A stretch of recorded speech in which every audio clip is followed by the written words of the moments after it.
నేను నీకు మొర్రపెట్టుచున్నాను. నా ఆశ్రయదుర్గమా, మౌనముగా ఉండగా నా మనవి ఆలకింపు.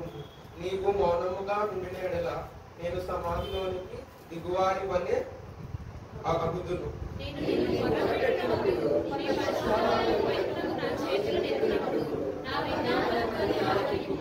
భక్తిహీనులను పాపము చేయువారిని నీవు లాగివేయునట్టు నన్ను లాగివేయకుము. వారు దుష్టాలోచన హృదయములలో నుంచుకొని తమ పొరుగు వారితో సమాధానముగా మాట్లాడుదురు.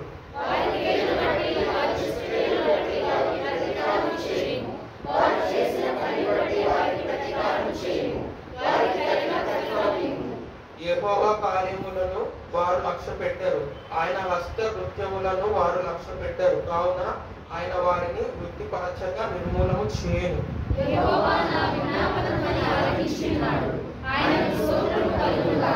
యెహోవా నా ఆశ్రయము, నా కేడము, నా హృదయము ఆయన యందు నమ్మిక ఉంచెను గనుక నాకు సహాయము కలిగెను.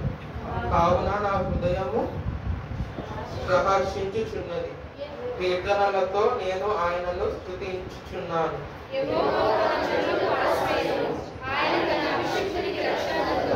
నీ జనులను రక్షింపుము,